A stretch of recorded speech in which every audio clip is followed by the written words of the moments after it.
आता आपल्या चाकणमध्ये आपल्या स्वप्नांचं घर अगदी कमी बजेटमध्ये आहे. म्हणजे फक्त अगदी 12,99,000 सुरू, तेही अनेक ॲम्युनिटीजचं, ज्यात आम्ही आपल्याला देतो party lawn, jogging track, basketball court, open gym, children play area, reflexology pathway, action play area, हे सर्व व आणखीन बरंच काही. तर मग करायची आहेत ना स्वतःची स्वप्न पूर्ण आमच्यासोबत. आमचा पत्ता मलेनो तथास्तू, अराय कंपनीजवळ, खरावाडी, चाकण. संपर्क 7353004006.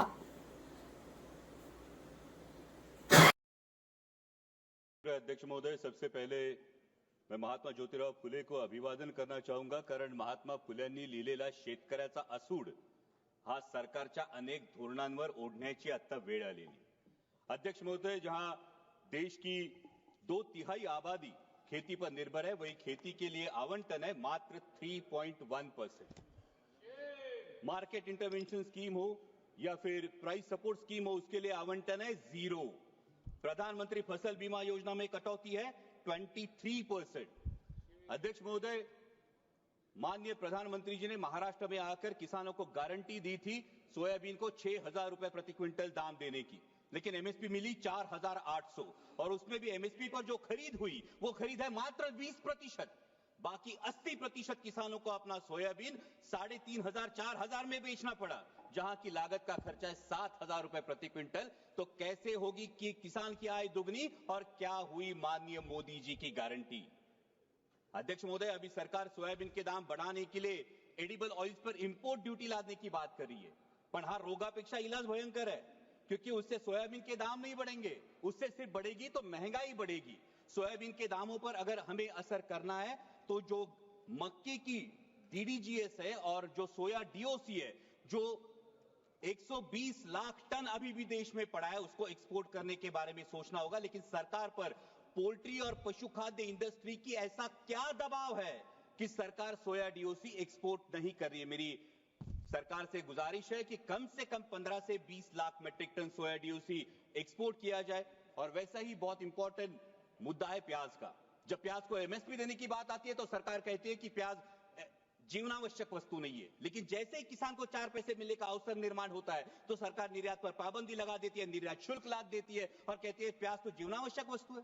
अध्यक्ष महोदय, हमारे देश में कई समाज ऐसे जो कभी भी प्याज नहीं खाते. हिंदुओं में भी चातुर्मास में 4 महीने प्याज नहीं खाया जाता, तो फिर प्याज जीवनावश्यक वस्तु कैसे हुई? अध्यक्ष महोदय, अगर ग्राहक को एक औसतन अगर कंजम्पशन देखिए तो 5 से 6 किलो औसतन कंजम्पशन होता है. 60 रुपए किलो में भी अगर प्याज खरीदना पड़ता है ग्राहक को, तो भी सिर्फ 300 350 रुपए उसका खर्चा होगा, जो आपके मोबाइल रिचार्ज से भी कम है. इसलिए मेरी सरकार से मांग है कि प्याज पर हमेशा के लिए निर्यात पाबंदी हटाकर जो 20% निर्यात शुल्क है उसे अविलंब रद्द किया जाए और प्याज को एमएसपी के दायरे में लाकर 3,000 रुपए प्रति क्विंटल का दाम सुनिश्चित किया जाए. वैसे इस बजट में बहुत सारे मिशन का अनाउंसमेंट हुआ, लेकिन बहुत सारे मिशन के बारे में नाव सोनू भाई आणि हाथी कथलाचा वाड़ा है, क्योंकि कथनी और करनी में बहुत अंतर दिखाई देता है. जहां पल्सेस में देश को आत्मनिर्भर होने की बात की जाती है, वही अभी किसान मार्च अप्रैल मई में चना बेचने के लिए मार्केट में आएगा, लेकिन सरकार ने पीले मटर का 31 लाख मीट्रिक टन आयात की है. ये पीला मटर खाने के लिए नहीं, बेसन में चने की जगह अडल्ट्रेशन के लिए यूज होता है और चने के दाम गिरा देता है. अभी भी 31 मई तक आपने पीला मटर का जो इंपोर्ट है ये खुली आयात को परमिशन दे दी है. और अभी जब एक बार हम कह रहे हैं कि पल्सेस में आत्मनिर्भर करना है, वही 67 लाख मीट्रिक टन पल्सेस हम आयात कर चुके हैं. तो हम आयात आत्मनिर्भर किसे करना चाहते हैं? हमारे देश के किसानों को या ऑस्ट्रेलिया, रूस, टर्की, म्यांमार? आता स्वप्न पाहायची तुम्ही आणि ती सत्यात उतरवणार आम्ही. बीटीपी भाग्यस्थान तब्बल 2 एकरांवर आम्ही वसवलंय तुमच्या स्वप्नांचं गाव, जिथून तळेगाव रेल्वे स्टेशन अगदी हाकेच्या अंतरावर, डी.वाय. पाटील कॉलेज व इंद्राणी कॉलेज अगदी जवळ. यामध्ये आम्ही तुम्हाला देतोय सर्व ॲम्युनिटीज. तर एकदा आमच्याकडे या तर खरं. आमचा संपर्क 7090029393. के किसानों को या ऑस्ट्रेलिया, रूस, टर्की, म्यांमार के किसानों को हम आत्मनिर्भर करना चाहते हैं. वैसा ही अहम मुद्दा है mission on vegetables and pulses. बहुत अच्छी बात है, लेकिन इसके लॉजिस्टिक, कोल्ड चेन और स्टोरेज के लिए क्या प्रावधान किए जा चुके हैं? आज मेरे नारायण गांव में टमाटर किसान को बेचना पड़ता है सर 4 से 5 रुपए किलो में, और शहरों में ग्राहक खरीदता है 20 से 25 रुपए किलो में। इस मुनाफे पे क्यों कोई भी नियंत्रण नहीं है? और इसका कारण है ये बिचौलियों की श्रृंखला। इसके बारे में सरकार को विचार करना चाहिए। वैसा ही अहम मुद्दा है प्रधानमंत्री फसल बीमा योजना, जो योजना बार बार किसानों के लिए कम और बीमा कंपनियों के लिए ज्यादा फायदेमंद साबित हो रही है। इस साल का प्रीमियम है सर 10,000 करोड़। बीमा कंपनियों को जो प्रीमियम मिला है वो है 10,000 करोड़ का, और नुकसान भरपाई का जो भुगतान है वो है मात्र 680 करोड़, 7% से भी कम। और सभी नियम सिर्फ किसानों के लिए। बीमा कंपनियां तो कोई नियम फॉलो ही नहीं करती। इसका मतलब योजना किसानों के लिए, पैसा सरकार का यानी टैक्स पेयर का, और भला हो रहा है बीमा कंपनियों का। इसे मराठी में कहते हैं आंधळ दळते यानी कुत्र पीठ खाते। और एक बहुत अहम मुद्दा है, महाराष्ट्र की महायुति सरकार में सत्ता में आने से पहले किसानों से वादा किया था ऋण माफी का। सरकार के इस आश्वासन की वजह से किसान अब ऋण माफी की तरफ आस लगाए बैठे हैं, और मार्च एंड होने की वजह से बैंक किसानों के पीछे रट लगाई है। आज महाराष्ट्र में हर दिन 7 किसान आत्महत्या कर रहे हैं। क्या कृषि प्रधान देश के लिए ये सम्मानजनक बात है? और अंत में 2 ही मुद्दे सर। अभी अमेरिका में सत्ता परिवर्तन होने के बाद अमेरिका ने कहा है कि भारत ने अपना एग्रीकल्चर मार्केट अमेरिका के लिए खोलना चाहिए, और इससे भारत के किसानों के पे एक बड़ा संकट मंडरा रहा है।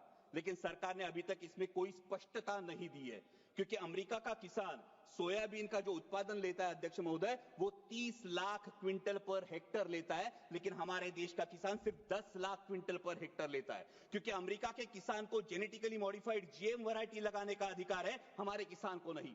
सरकार जो एडिबल ऑयल इंपोर्ट करती है वो जीएम वैरायटी का चलता है, लेकिन किसान जीएम वैरायटी की फसल नहीं लगा सकता। तो कैसे होगा? जहां अमेरिका अपने किसान को सक्षम कर रही है, वही हमारे विश्व गुरु देश का किसान अभी भी एमएसपी के लिए जूझ रहा है। सर, प्रधानमंत्री जी ने एक बहुत प्यारी बात कही महाकुंभ के बारे में वक्तव्य देते वक्त। उन्होंने कहा कि नदी उत्सव मनाना चाहिए, लेकिन ये नदी उत्सव, नदियों का खोलीकरण, रुंदीकरण और पुनरुज्जीवन होगा, तभी असली नदी उत्सव होगा। सर, महाराष्ट्र में कैलाश नागरे जैसा एक युवा प्रगतिशील किसान अगर खेतों को पानी नहीं इसलिए खुदकुशी करता है, तो क्या ये हमारे पॉलिसी पे तमाचा नहीं है? सर, आज हर कोई बहुत सारी चीजें खोदने की बात हो रही है, लेकिन डैमों में जो मिट्टी जमा हुई है सर, 30 से 40% कैपेसिटी हर किसी डैम की कम हुई है। शायद उत्तर भारत में इसका प्रमाण और ज्यादा होगा, लेकिन इसकी मिट्टी खोदने का कोई प्रावधान अब तक किया नहीं। अंत में इतना ही कहूंगा सर, मैं सरकार से गुजारिश करता हूं कि हमारे देश को, किसान को पर्याप्त पानी, अच्छी क्वालिटी का बीज, उत्पाद को सही दाम और इंटरनेशनल मार्केट में कंपीट करने के लिए फ्री हैंड दीजिए। वो सरकार के कथित 17 रुपए दिन के सम्मान का मोहताज नहीं। और जाते जाते इतना ही कहूंगा, मस्जिद के नीचे तुम मंदिर क्यों ढूंढते हो? मस्जिद के नीचे तुम मंदिर क्यों ढूंढते हो?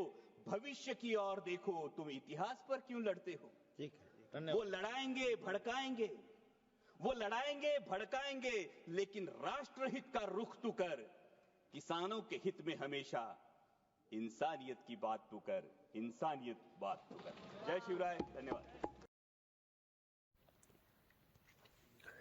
1972 पासून सर्वांच्या हृदयातील एकच नाव संगम कलेक्शन राजगुरुनगर. संगम कलेक्शनचा वादा 101% ग्राहकांचा फायदा.